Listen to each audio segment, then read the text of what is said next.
Hello, welcome to Sabbath School with Branch Davidians. I'm Ed. Mary's away this week with family. We're excited you're joining us today. We present or expound on a principle or belief related to the SDA Sabbath School Quarterly each week. This quarter, the first quarter of 2024, is on the Psalms. This week's study is called How to Read the Psalms. So today we want to discuss a principle to keep in mind when reading any author's work, a principle that will help us understand more clearly what an author is trying to communicate. The principle I'm referring to is that it's important to judge the writings of each author on their own merits, rather than judging them by their association with other writings. If this seems a bit abstract at the moment, hang in there. It'll become clear as we apply this principle to the Psalms.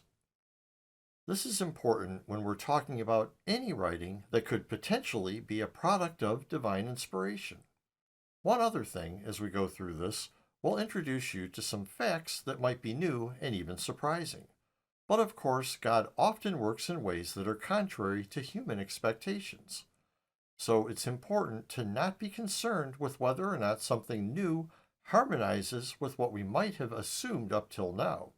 Instead, we should simply ask, is it true? And then move forward knowing that a truth is a friend, not an enemy.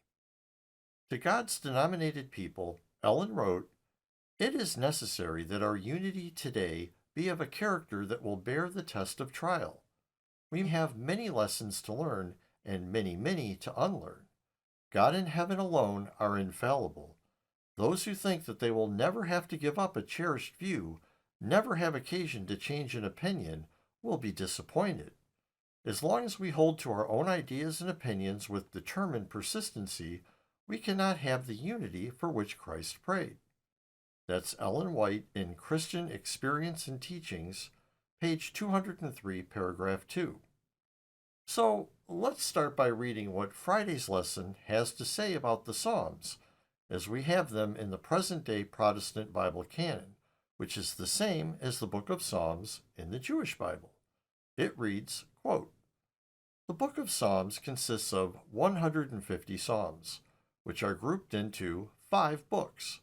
Book 1, Psalms 1 through 41, Book 2, Psalms 42 through 72, Book 3, Psalms 73 through 89, Book 4, Psalms 90 through 106, and Book 5, Psalms 107 through 150. The 5-book division of the Psalter is an early Jewish tradition that parallels the 5-book division of the Pentateuch. The Book of Psalms provides evidence of some already existing collections of psalms. The Korahite collection, Psalms 42 through 49, 84, 85, 87, and 88, the Asaphite collection, Psalms 73 through 83, the Songs of the Ascents, Psalms 120 through 134, and the Alleluia Psalms, Psalms 111 through 118, and 146 through 150. Psalm 72:20 bears witness to a smaller collection of David's Psalms. While most psalms are associated with the time of King David, an early monarchy, 10th century BC, the collection of psalms continued to grow through the following centuries: the divided monarchy, the exile, and the post-exilic period. It is conceivable that the Hebrew scribes, under the leadership of Ezra, combined the existing smaller collections of psalms into one book when they worked on establishing the services of the new temple. The fact that scribes consolidated the Book of Psalms does not take away from their divine inspiration. The scribes, like the psalmists, were devoted servants of God, and their work was directed by God. Ezra 7, 6 and 10, close quote, that's from Sabbath School Quarterly Lesson, Friday, January 5th, 2024. So, first, as the lesson points out, it's not like the collection of the Psalms, as we have them collected in our Bibles today, have always been in this format. No, there were previous independent collections that were brought together into the larger collection and order we currently have in the Protestant Bible. And interestingly, the 150 Psalms in the Protestant Bible aren't the only Psalms out there. For example, the Syriac Bible contains 5 more Psalms not found in Western Bibles. Also, one of these Psalms, known as Psalm 151, is part of the Greek Septuagint and is part of the Book of Psalms for Orthodox Christian denominations. Then, in the 1940s and 50s, Bedouin and archaeologists discovered a significant number of ancient manuscripts in locations by the Dead Sea. These became known as the Dead Sea Scrolls. Included among these manuscripts were 40 Psalm scrolls dating from the 2nd century BC to the 1st century AD. Some of these scrolls contain only fragments of a single psalm, and others contain a large number of psalms. Importantly, these psalm scrolls don't match the Book of Psalms in modern Bibles. Some contain familiar psalms in an unfamiliar order, and several of the scrolls include other psalms side by side the psalms in our Bibles simply as part of the collection. This includes Psalm 151 as well as the psalms known as Psalm 154 and 155. But there are also psalms that were completely unknown to modern people until they were found in the Dead Sea Scrolls. This is hugely significant because it is plain manuscript evidence showing that at the time of Jesus and the apostles, there was no one book of Psalms like we have in our Bibles today. Instead, there were many psalm collections, and the psalms included in those collections weren't restricted to the psalms that were later retained in Christian and Jewish Bibles. As a side note, this shows that the Book of Psalms wasn't finalized by Ezra centuries earlier, as the Sabbath School Quarterly suggests might have been the case, and there's nothing in Ezra that makes that claim anyway. Instead, the manuscript evidence shows conclusively that the Book of Psalms wasn't even fixed at the time the New Testament books were written. So now what? What are we to think of these other psalms, not in our canon, but obviously in collections used by Jews at and before the time of Christ? Now, some might dismiss these psalms on the basis that they are not referenced in the New Testament. But if we were to apply that standard consistently, we'd end up dismissing over half of the psalms in the Protestant Book of Psalms, since they aren't referenced in the New Testament either. But this raises the question, what should be the standard for determining what is inspired and what is not? Are we accepting the 150 Psalms and rejecting the others just because that is the tradition handed down to us?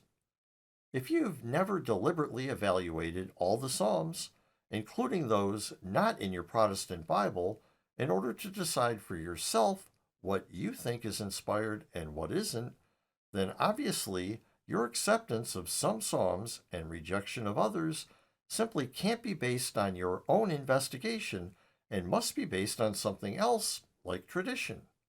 The problem with basing it on tradition, though, is that anyone can use that same method to arrive at totally different conclusions. A Syriac Christian could just as legitimately base their belief in Psalms 151 through 155 on tradition as well.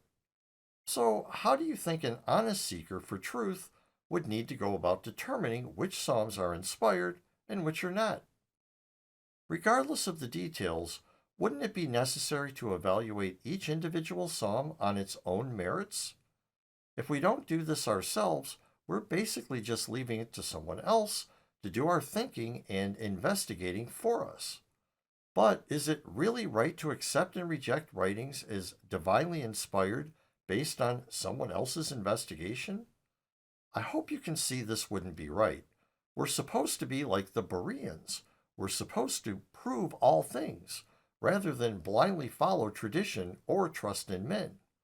Really, the only solution is to examine each psalm individually, without bias for or against it due to it being included in a particular psalm book or not. For each psalm, ask, does this even put itself forward as a product of divine inspiration?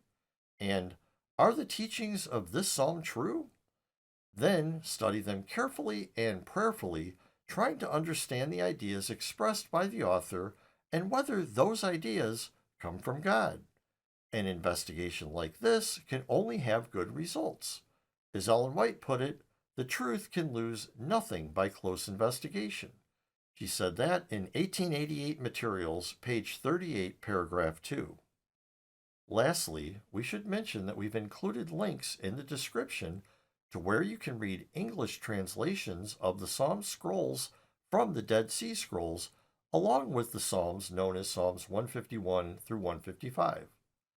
Thank you for staying with us till the end. We invite you to visit our website, www.bdsda.com, to learn more about who we are and, just as important, who we are not. Please join us each week as we will continue to offer new and interesting insights for your Sabbath School studies. And if you want to keep up with our new studies as they are published, we recommend subscribing. We're on YouTube, Apple Podcasts, Spotify, and on plenty of other podcast apps. Links for subscribing are in the description. God bless, and from Mary, many blessings.